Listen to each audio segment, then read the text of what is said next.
Ton ex te parle, il te dit des choses que t'as pas envie d'entendre, des reproches, sa version des faits, bien évidemment. Dans ta tête, t'as une autre version des mêmes faits. C'est des choses qui te paraissent injustes ou encore exagérées. Et au lieu de te défendre ou de te justifier, au lieu de dire « Non, c'est pas comme ça que ça s'est passé. Non, t'as oublié que moi aussi, j'ai fait ceci. Mais toi aussi, à l'époque, tu t'es comporté comme ça. » Tu déformes tout. Le 10e point est probablement le plus profond et le plus puissant. C'est laisser la porte ouverte sans le forcer à entrer.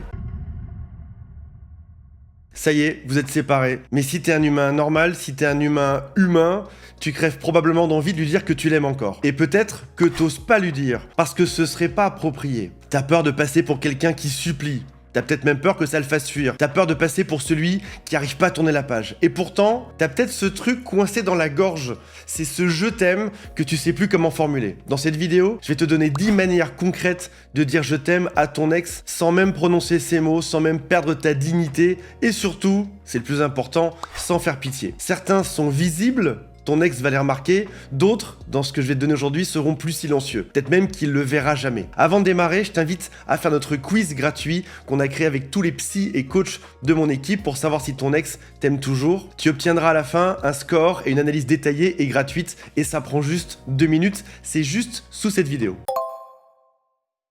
La première technique, c'est d'écrire une lettre, une seule. J'ai déjà fait une vidéo dédiée à ce sujet il y a quelques semaines et j'explique exactement comment faire. C'est très puissant si jamais c'est bien fait. Si jamais je te résume comment ça fonctionne, c'est pas un pavé de 6 pages envoyé à 3h du matin, dans lequel tu vas supplier, faire un roman sur vos meilleurs moments, où tu promets que tu vas changer, où tu fais la liste de tout ce que vous avez vécu ensemble. Non, c'est pas ça. C'est une lettre qui est courte, honnête, où tu fais un truc que presque personne ne fait après une rupture, c'est reconnaître sa propre part de responsabilité. C'est dire, j'ai compris ce qui allait pas, et j'ai compris que j'aurais dû le faire différemment. C'est aussi dire que cette relation t'a apporté sincèrement plein de choses. Cette lettre, tu vas l'envoyer une fois, et t'attends rien en retour.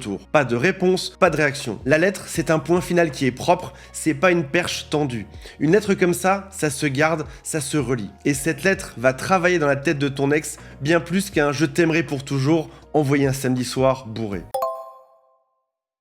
La deuxième méthode, c'est de prendre de ses nouvelles. Pour de vrai. Tu vois venir, tu vas envoyer un « ça va », sous-entendu que oui, tu veux que l'autre revienne. Ce dont je parle là est différent. Je te parle de prendre de ses nouvelles vraiment. C'est savoir par exemple que ton ex passe un examen de santé, savoir qu'il y a un entretien, un moment difficile, et c'est envoyer un message simple. Je sais que ça se passe aujourd'hui et je te souhaite le meilleur. Point. C'est un message qui est envoyé avec une intention, c'est être conscient que ton ex passe par une période compliquée, ça peut être un deuil, ça peut être une perte d'emploi, ça peut être un coup dur, et toi tu es là. Parce que tu tiens à cette personne et parce que l'amour, c'est même après une rupture. Ça montre que tu es capable de t'inquiéter pour quelqu'un sans rien attendre en retour.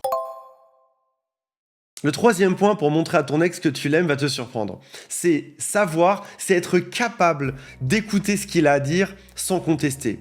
C'est probablement la preuve d'amour la plus compliquée de cette liste. Ton ex te parle, il te dit des choses que t'as pas envie d'entendre, des reproches, sa version des faits, bien évidemment. Dans ta tête, t'as une autre version des mêmes faits. C'est des choses qui te paraissent injustes ou encore exagérées. Et au lieu de te défendre ou de te justifier, au lieu de dire « Non, c'est pas comme ça que ça s'est passé. Non, t'as oublié que moi aussi, j'ai fait ceci. Mais toi aussi, à l'époque, tu t'es comporté comme ça. » Tu déformes tout. Là, c'est pas ce que tu vas faire. Tu vas écouter vraiment. Tu vas laisser l'autre vider son sac. Parce que le signal que tu envoies en faisant ça, c'est « ton ressenti compte plus que mon ego ». Et ça, c'est une déclaration d'amour que peu de gens savent faire. Parce qu'en réalité, tout le monde veut avoir raison, tout le monde veut se justifier, alors que celui qui se tait et qui écoute, c'est vraiment lui qui aime vraiment.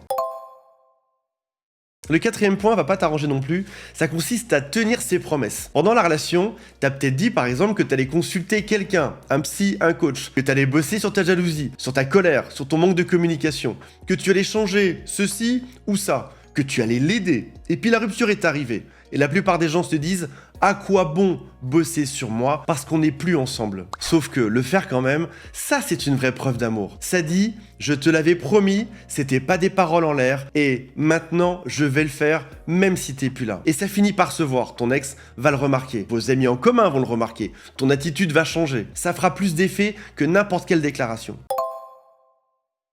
Le cinquième point est très contre-intuitif. Ça consiste à parler de ton ex en bien quand ton ex n'est plus là. Après une rupture, la chose classique qu'on fait tous, c'est de vider son sac. c'est de raconter sa version, c'est de dire du mal, de le montrer comme le démon, de se victimiser, de dire j'avais bien raison et l'autre est quand même parti. Et c'est là que toi tu vas te comporter différemment. Quand on te demandera des questions sur ton ex, sur la rupture, parce que ça arrive forcément, les gens adorent les ragots, les potins. Tu répondras, c'était quelqu'un de bien et je le pense sincèrement. On n'a pas réussi à faire marcher les choses, mais je lui souhaite le meilleur. Et ça va toujours lui revenir aux oreilles, toujours. Et quand ton ex apprendra que tu le défends, alors que tu auras eu toutes les raisons du monde de le descendre, alors ton ex se dira que il y avait vraiment de l'amour. Et c'est un genre de je t'aime discret qui est plus fort que n'importe quel type de message. Petit aparté avant de passer au point numéro 6, on a déjà fait la moitié. Ma mission et celle de mon équipe, c'est de réparer les couples brisés. Si jamais tu veux qu'un expert t'écoute, si jamais même tu veux lui parler des défauts de ton ex, là c'est possible. Il y a un lien juste en dessous, tu peux prendre un rendez-vous de 20 minutes, c'est sans jugement et c'est avec un expert. 6e point qui montre que tu l'aimes, c'est que tu respectes sa décision. Tu penses que c'est une erreur cette rupture? Tu penses que vous auriez pu sauver les choses? Que ton ex se trompe? Eh ben tu respectes ça. Tu n'insistes pas. Tu vas pas relancer 15 fois par des messages imbibés à 5h du matin. Respecter la décision de quelqu'un qu'on aime, c'est peut-être l'acte amoureux le plus douloureux qui existe. Ça veut dire accepter que l'amour ne suffit pas toujours. Ça signifie aussi que forcer quelqu'un à rester, c'est pas de l'amour, c'est du contrôle. Le 7e point, c'est lorsqu'on est enfin célibataire, on se dit ça y est, je suis libre. Et souvent, pour compenser cette douleur interne, on va passer dans ce qui s'appelle une stratégie d'évitement de la douleur. On va retrouver vite quelqu'un. Et qu'on se mette d'accord, t'as le droit de refaire ta vie et de faire exactement ce que tu veux.